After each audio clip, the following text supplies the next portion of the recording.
I was 13 when my life split in two. The first half was spent with my mother, gentle, warm, and always humming to the rhythm of her own piece. The second half began the day she died, and Dad remarried a woman named Linda. Linda arrived with sunlight in her hair and laughter that felt too polished. She was younger than Dad by at least 15 years, wore silk robes in the morning, and called me sweetheart, with a voice too sugary to be real. Still, I tried to give her a chance. Grief makes people reach for anything that feels normal, and she was Dad's version of normal now. My father, a logistics manager, traveled often. He trusted Linda completely. "She's what we needed," he once said, ruffling my hair. I nodded. I wanted to believe him. At first, everything seemed fine. Linda kept the house spotless, cooked with flair, and even asked about my school projects. But something about her felt like a stage performance, too graceful, too rehearsed. Then there was Mr. Bryant. He lived next door, a man with a sharp jawline and a permanent smirk. He was single, always mowing his lawn shirtless or fixing something in his garage. Linda greeted him more warmly than she greeted my father. They shared long conversations by the fence, sometimes laughing over things I didn't understand. Harmless, I thought, until I noticed the patterns. Every time my dad left for a business trip, Mr. Bryant somehow appeared more frequently, sometimes in the mornings, sometimes in the afternoons. He'd stay for coffee, or so Linda said, but one thing stuck out: the bathroom. We had 2 bathrooms in the house. The upstairs one was for my father and Linda. The downstairs one was used mostly by me and guests. But whenever Mr. Bryant visited, Linda insisted he use the upstairs bathroom. She'd follow shortly after, carrying folded towels or saying something about checking the sink. It became a routine. Dad would leave, and within an hour, Mr. Bryant would knock. Then there'd be laughter, footsteps up the stairs, and the muffled sound of the bathroom door closing. Minutes later, they'd reappear. Linda flushed, Mr. Bryant grinning. At first, I tried to ignore it. Maybe I was imagining things. Maybe Linda was just friendly. But doubt crept in, slow and sharp like cold wind through a cracked window. One afternoon, I watched from the living room as my father rolled his suitcase out to the car. Linda waved sweetly, kissed his cheek, and promised to call. He backed out of the driveway, unaware.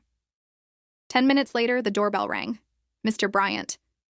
And Linda, without missing a beat, called up the stairs, "Sweetheart, can you grab my scarf? I'll be in the bathroom." That was the moment I knew something wasn't right. Something was quietly breaking behind closed doors. Once the idea planted itself in my mind, it refused to let go. Linda's cheerful smiles, once merely annoying, now seemed like masks, too perfect, too practiced. The way she smoothed her hair when Mr. Bryant knocked, or how her perfume grew stronger on days Dad wasn't home, it all formed a pattern I couldn't unsee. I began to watch. Not obviously. I didn't want her to know. But I paid attention. Every detail mattered now. The times Mr. Bryant arrived, how long they stayed upstairs, how quiet the house became during those moments. One afternoon, curiosity won over hesitation. Linda thought I was in my room studying. I crept silently to the top of the stairs, keeping low, barely breathing. The bathroom door was half closed. I could see shadows moving inside. Slow, close, deliberate. Then I heard it. A soft giggle. Then a hush. My heart thudded so hard I feared it would give me away. Through the gap, I caught a glimpse. Linda's arms were wrapped around Mr. Bryant's neck. Their faces were inches apart.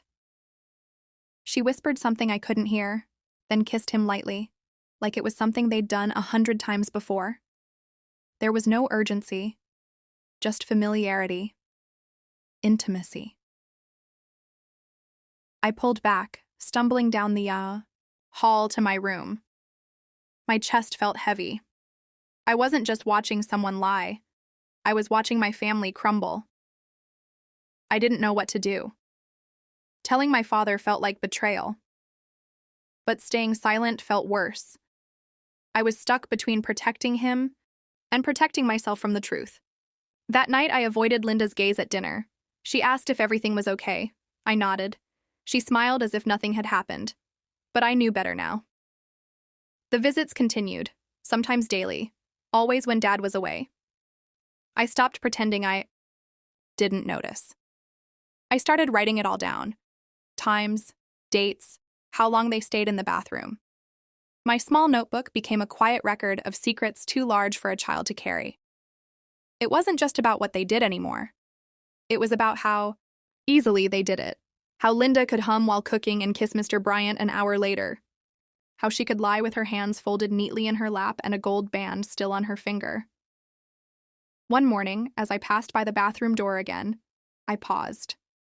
Voices. Laughter. The kind you can't fake. That's when I made up my mind. I wouldn't. Stay silent forever. But first I needed proof, something no one could ignore. The truth was no longer a question. It was a secret waiting to collapse under its own weight.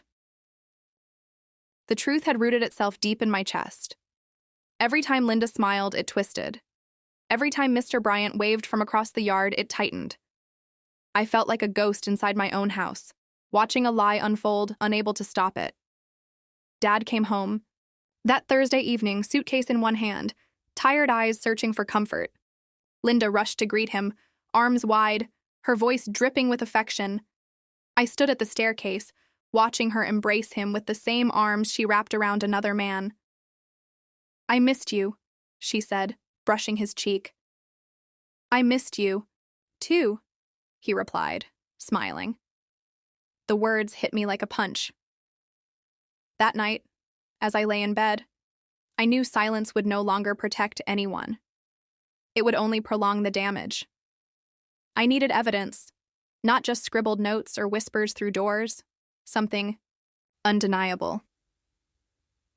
The next day, I borrowed Dad's old phone from the drawer where he kept outdated electronics. It still worked. I charged it in secret, cleared the memory, and taped it behind the upstairs bathroom shelf. It was angled just right to capture the doorway and enough sound to tell the story. And then I waited. On cue, Dad left town the following morning. By late afternoon, the doorbell rang.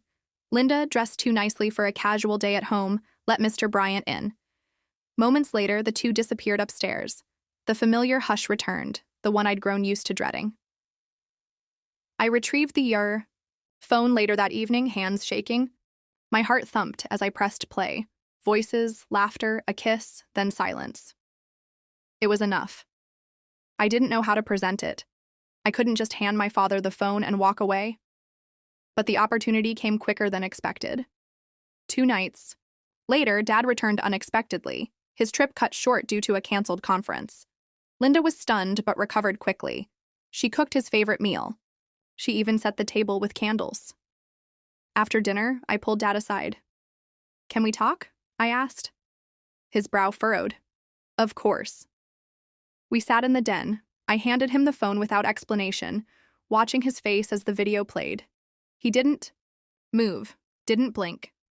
When it ended, he exhaled slowly and looked at the floor. His hands trembled. "How long?" he asked. "Months," I whispered. He nodded. Not with rage, just resignation, like a man who'd been bracing for a storm but hoping it would pass. "Thank you for telling me." Those were the only words he spoke that night. The house felt different the next morning. Still, but not peaceful. It was the silence that comes after something has cracked, an invisible tension hanging in the air. Dad didn't come downstairs for breakfast. I sat at the table alone, picking at cold toast. Linda was unusually quiet, moving through the kitchen like a shadow, no longer humming, her gaze distant. She must have sensed something was off. Maybe it was the way Dad barely spoke to her when he arrived the night before. Maybe it was how I couldn't meet her eyes anymore. Either way, the cracks were showing. By noon, Dad came down, fully dressed, his face unreadable. He didn't say much, just told Linda they needed to talk. His voice was calm, but it held a finality I'd never heard before. They disappeared into the study. I sat in the hallway, heart pounding, catching only fragments of their conversation. Her voice rose and fell, defensive, then pleading. His stayed low and firm. I trusted you. It didn't mean anything. It meant enough to betray this family. Silence, then footsteps. Linda came out first, red-eyed and pale. She didn't look at me, just walked past, picked up her purse, and stepped outside without a word. I didn't know if it was over. I didn't know if she'd come back, but I did know something had changed. Dad stood in the doorway, watching the spot where she had just been. He didn't cry. He didn't curse. He just sighed and rubbed his temples like someone who'd finally stopped pretending everything was okay. He turned to me. "Thank you," he said, voice rough. "You shouldn't have had to see that, but I'm glad you told me." I nodded. Words felt too small for that moment. In the weeks that followed, life didn't go back to normal, but it found a new rhythm. Linda came back only once to collect her things. Mr. Bryant's house stayed dark for days, then a for sale sign appeared on the lawn. Neither of them said goodbye.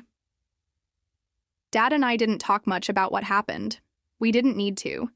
There was an unspoken understanding between us now, built not on broken trust, but on the truth we'd chosen to face together. The bathroom stayed unused for a while, just a room but filled with too many memories. Eventually, Dad had it renovated. New tiles, new fixtures, a clean start.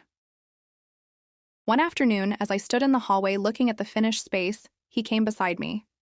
"It's strange," he said, "how one room can hold so much." I nodded, but now it doesn't have to. And for the first time, in a long while, we both smiled. Not because everything was perfect, but because the pretending was finally over.